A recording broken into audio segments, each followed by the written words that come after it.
Welcome back to the Superhuman Resilience Project.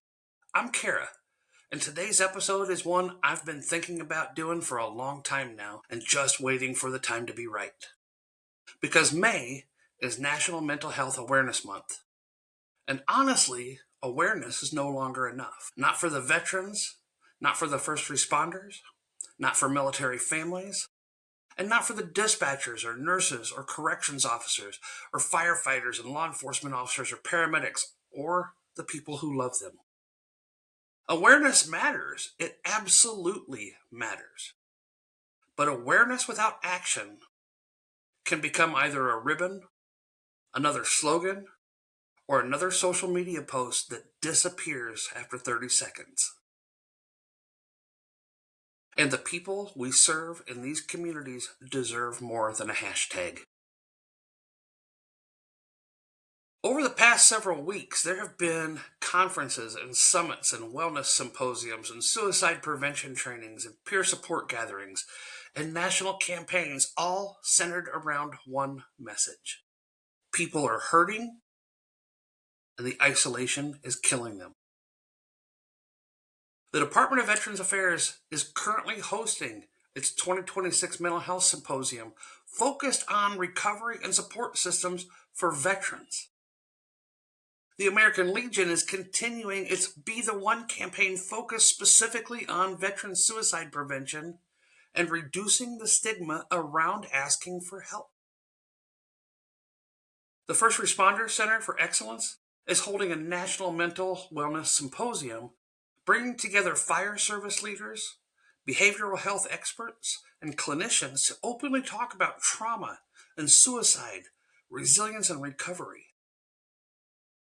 And if you really stop and think about that, the fact that entire national organizations are dedicating major resources to this conversation tells us something important. This is not rare. This is not isolated. And it is not weakness.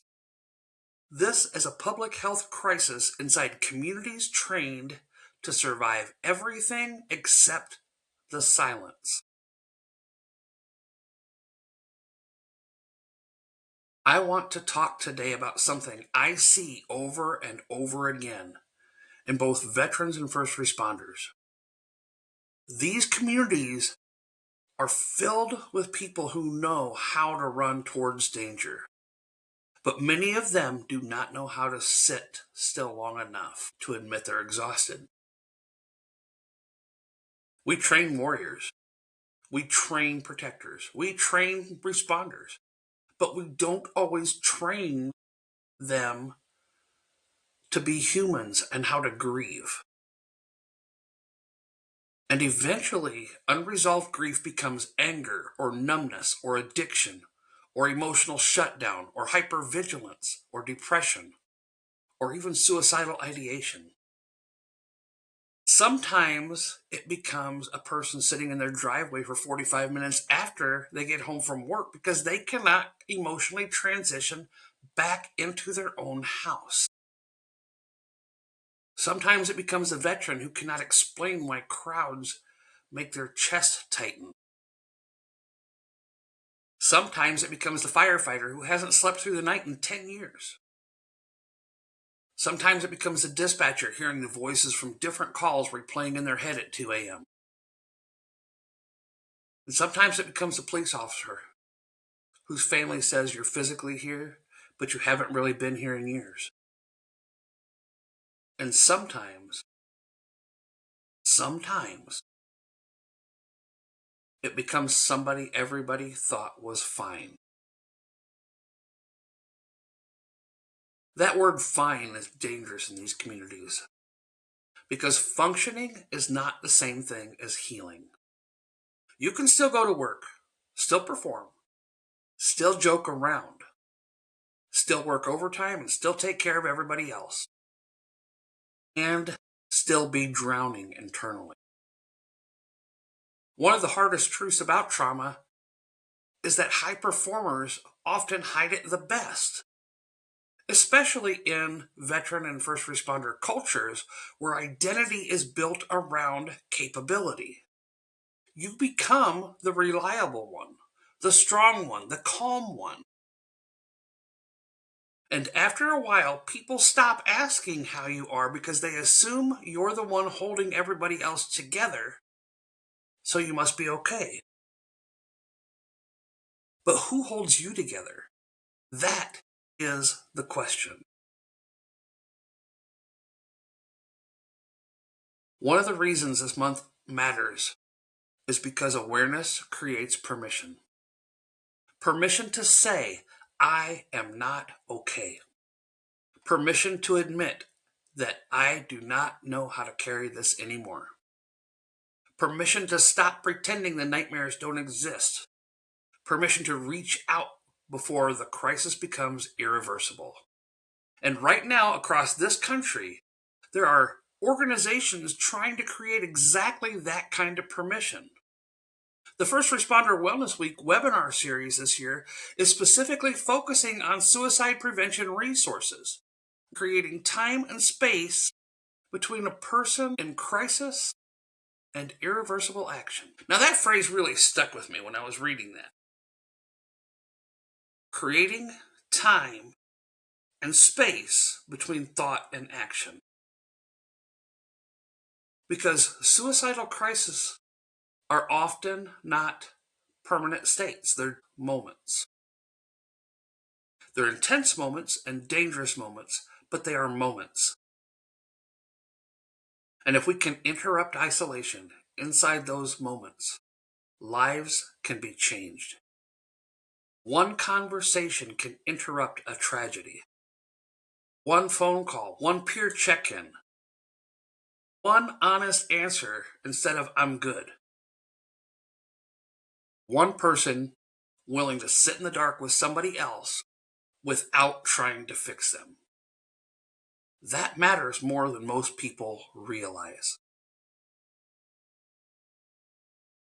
I also want to say something directly to the people listening who are helpers by nature, the medics, the nurses, the police officers, firefighters, military leaders, veteran advocates, and the spouses. You're allowed to be human too. You're allowed to get tired, and you are allowed to carry scars. There is a myth in resilience culture that resilient people don't break, and that is not true. Resilient people break and they rebuild over and over again. Real resilience is not emotional invulnerability. Real resilience is honesty, it's adaptation, connection, recovery, support, and meaning. And sometimes survival is 1 hour at a time. I think about how many people were raised inside systems where vulnerability was treated like a threat. Let's just push through it. Man up. Suck it up, buttercup. Don't let them see the weakness. Don't let them see your fear. And listen, those phrases may help somebody survive in a crisis moment, but they are a terrible long-term mental health strategy. You cannot suppress humanity forever without consequences. Trauma always collects interest, and eventually that bill comes due. Sometimes through panic attacks, sometimes through rage, sometimes through divorce or substance abuse or emotional detachment, and yes, sometimes even through suicidal thoughts.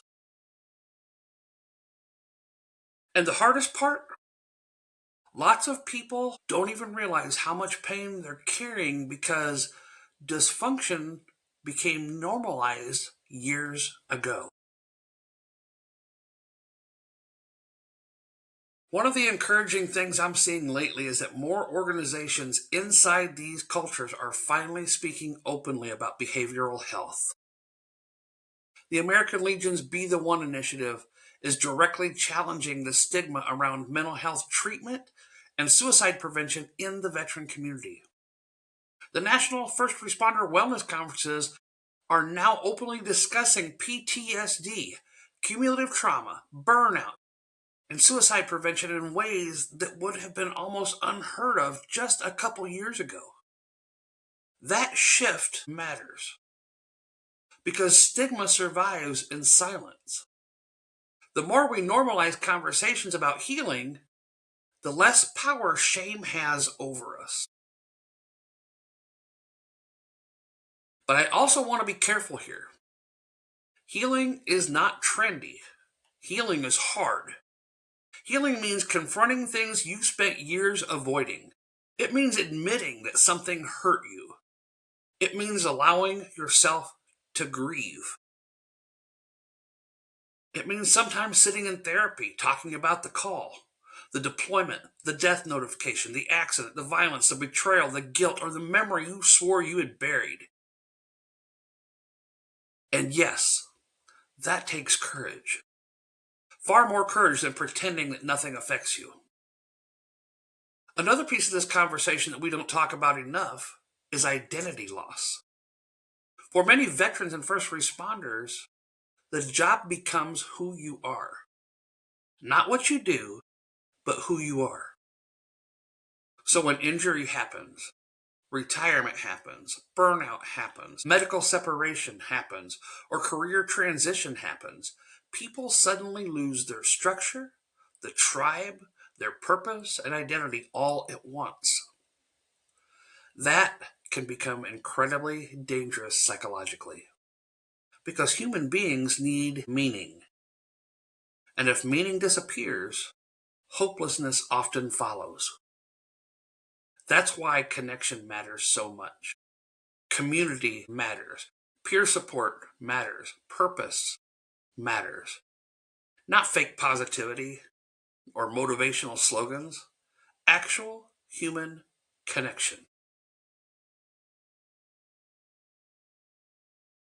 One thing I deeply respect about many of the peer support programs is that they recognize that healing often starts with someone saying, "Me too."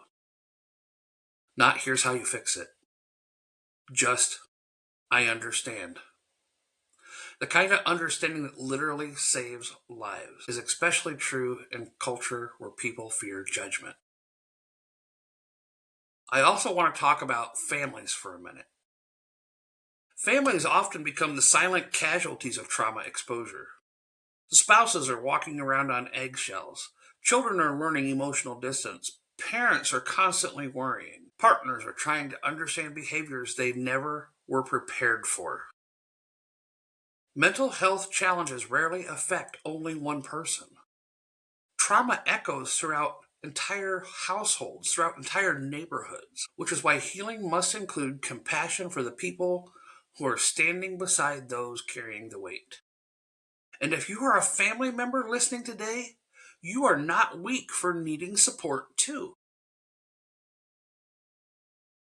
There's a phrase I heard years ago that said, "The body keeps score." And whether we like it or not, trauma impacts the nervous system with hypervigilance, sleep disruption, emotional numbing, anxiety, startle responses, irritability, detachment.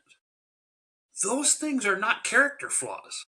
They're often survival adaptations. The problem is survival mode was never supposed to become a permanent lifestyle. But many people have been living there for years, sometimes decades. And that's why Awareness Month cannot just be about the posters and the campaigns. It has to become action.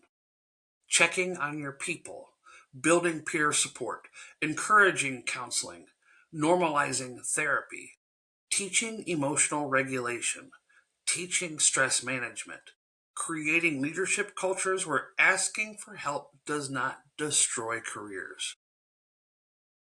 Or this is my favorite. Instead of asking people what's wrong with them, ask them what happened. Ask them how they're feeling. And this last one is huge because many people still stay silent out of fear. Fear of losing their status, fear of losing trust, fear of losing promotion, and fear of losing their identity. And until that system addresses the fear honestly, people will continue hiding pain until crisis forces it into the open. I also think we need to redefine what strength actually means. Strength is not emotional suppression. Strength is emotional honesty with responsibility. Strength is saying, I need help before this gets worse. Strength is staying alive. Strength is going to therapy after years of refusing. Strength is apologizing to your family and rebuilding the relationships. Strength is learning how to regulate your anger instead of exploding. Strength is allowing yourself to heal instead of glorifying suffering. And I know some people listening are uncomfortable with this conversation because vulnerability feels foreign or unsafe or weak. But let me ask you this question. If your best friend came to you struggling right now, would you think they were weak? Probably not. So why do you apply different standards to yourself? There is a reason organizations across the country are investing in mental wellness summits, suicide prevention conferences, resilience training, and recovery initiatives right now. Because too many people waited too long. And communities are realizing that we cannot afford the silence anymore. I also want to acknowledge something important. Not everyone has access to good mental health care. That is real. Some communities lack culturally competent providers. Some people can't afford treatment. Some people are afraid of career consequences, and some had terrible therapy experiences in the past. Those barriers matter. But even when formal support feels inaccessible, connection still matters. Peer support still matters. Community matters. And conversation matters. Reaching out matters.